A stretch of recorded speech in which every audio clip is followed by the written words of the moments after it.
Hello student, આજે આપણે સ્ક્રેચની અંદર આપણો જે 16મો પ્રેક્ટિકલ છે, write a script that ask user two enter temperature in degree Celsius.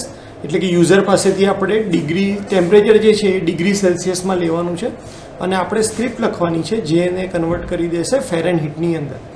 તો ટેમ્પરેચર ફેરનહીટમાં હોય એની ફોર્મ્યુલા છે કે જે પણ ડિગ્રીમાં ટેમ્પરેચર હોય એને તમારે મલ્ટીપ્લાય કરવાનું છે 1.8 વડે અને આખા કોમ્બિનેશનને તમે 32 એડ કરશો એટલે તમને ફેરનહીટની અંદર સરવાળો મળી જશે. તો આના માટે આપણે સ્ક્રેચ સોફ્ટવેરની અંદર સ્ક્રિપ્ટ લખવાની છે. તો ચલો સૌથી પહેલાં આપણે સ્ક્રેચ સોફ્ટવેર ઓપન કરીએ, મેક્સિમાઇઝ કરી દઈએ.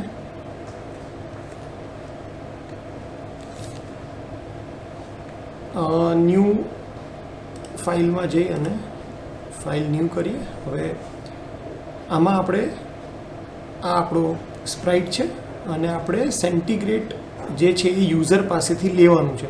એટલે આપણું વેરિયેબલ છે, એટલે આપણે સૌથી પહેલાં એક વેરિયેબલ બનાવી દઈશું, મેક અ વેરિયેબલ, અને એને નામ આપી દઈશું સેન્ટી.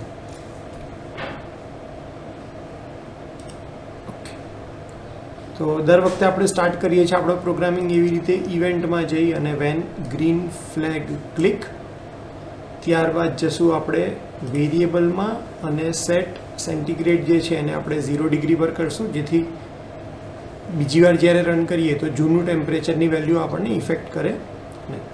હવે આપણે આપણી સ્પ્રાઇટ પાસેથી બોલાવશું કે ભાઈ યુઝરને કેમ છો, હેલો. ત્યારબાદ આપણે એને મેસેજ પાસ ઓન કરશું કે today we are going to learn to convert temperature from Celsius to Fahrenheit, FARENHEIT.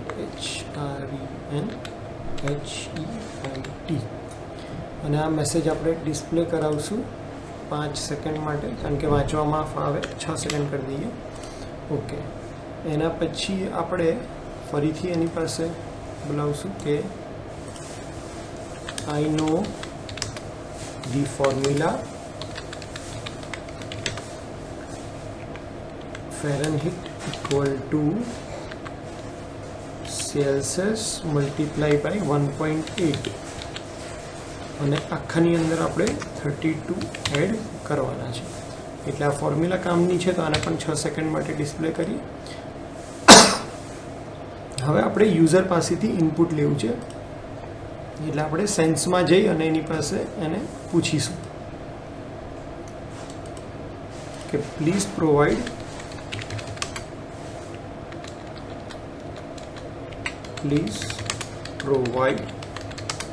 temperature in Celsius. તો અને આપણે આન્સર માટે વેઇટ કરશું. જેવો યુઝર આન્સર આપે એટલે આપણે એને સ્ટોર કરી દેવાનો હોય. એટલે વેરિયેબલમાં જઈ અને સેટ સેન્ટી ટુ આન્સર, એટલે કે સેન્સિંગમાં જઈ અને જે આન્સર આવે છે એટલે આપણને આ વેલ્યુ મળી. હવે આના ઉપર આપણે કેલ્ક્યુલેશનવાળી ફોર્મ્યુલા એપ્લાય કરવાની છે અને એ જવાબ આપણી સ્પ્રાઇટ બોલવો જોઈએ. એટલે એ બોલશે કઈ રીતે, તો લુક્સમાં જઈ અને સે કરશે. આપણે કેલ્ક્યુલેશન કરવું પડશે ફેરનહીટવાળું, એટલે અહીંયા આપણે ઓપરેટરમાં જઈ અને જોઈન કરી દઈશું, જોઈનવાળો બ્લોક લેશું કે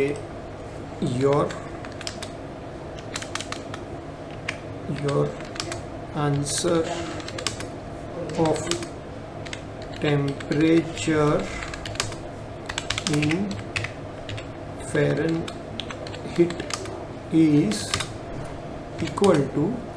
હવે અહીંયા આપણે કેલ્ક્યુલેશન કરવું પડશે એટલે પાછું ઓપરેટર લઈશું. ઓપરેટરમાં આપણે કરવાનું છે પહેલાં મલ્ટીપ્લિકેશન અને પછી એડિશન.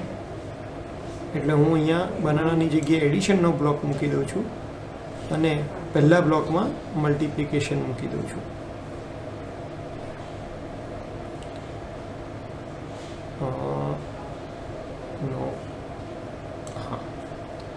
તો હવે શું થશે કે અહીંયા 1.8 વડે મલ્ટીપ્લાય કરશું કોને?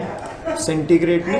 તો વેરિયેબલમાં જઈ અને સેન્ટીવાળો વેરિયેબલ મૂકી દઈશું આપણે અને એની સાથે આપણે એડ કરવાના છે 32. તો અહીંયા હું લખી દઉં છું 32 અને આપણો આન્સર છે એટલે આને આપણે 10 સેકન્ડ માટે ઓપન રાખીએ.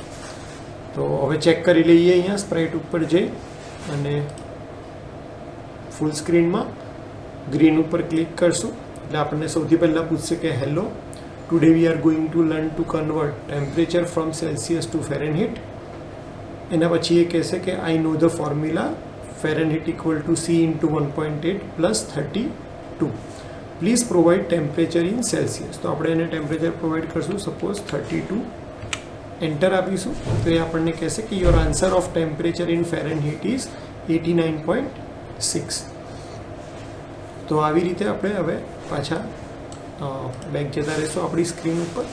તો આ આખો આપણો કોડ છે જે ટેમ્પરેચર સેલ્સિયસમાં છે એને ફેરનહીટ કરવામાં મદદ કરે છે.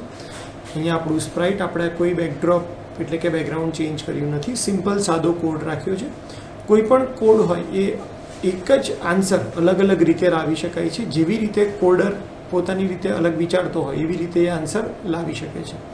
તો તમે પોતાની રીતે, કારણ કે આ મારી બેઝિક સ્ટાઇલ છે કે બધા સ્ટુડન્ટને કોમન ખ્યાલ આવી જાય, તમે આના કરતાં સ્માર્ટ રીતે ઓછી લાઇનમાં પણ આ કોડ લખી શકો છો. તો આ બેઝિક કોડ છે કે જે મને લાગે છે કે સ્ટુડન્ટને ફર્સ્ટ યરના સ્ટુડન્ટને ઇઝીલી ખબર પડશે. તો મેં આવી રીતે લખ્યો છે. તમારી પ્રેક્ટિસ એકવાર વધતી જાય અને તમને લાગે કે આ જ વસ્તુ હજી વધુ સારી રીતે, વધુ ઇફેક્ટિવ રીતે થઈ શકે છે તો તમે એ કરી શકો છો. તો હોપ કે તમને આ પ્રેક્ટિકલની અંદર ખ્યાલ આવી ગયો હશે અને તમે આની પ્રેક્ટિસ આવી અને લેબોરેટરીની અંદર કરવાના છો. Thank you so much.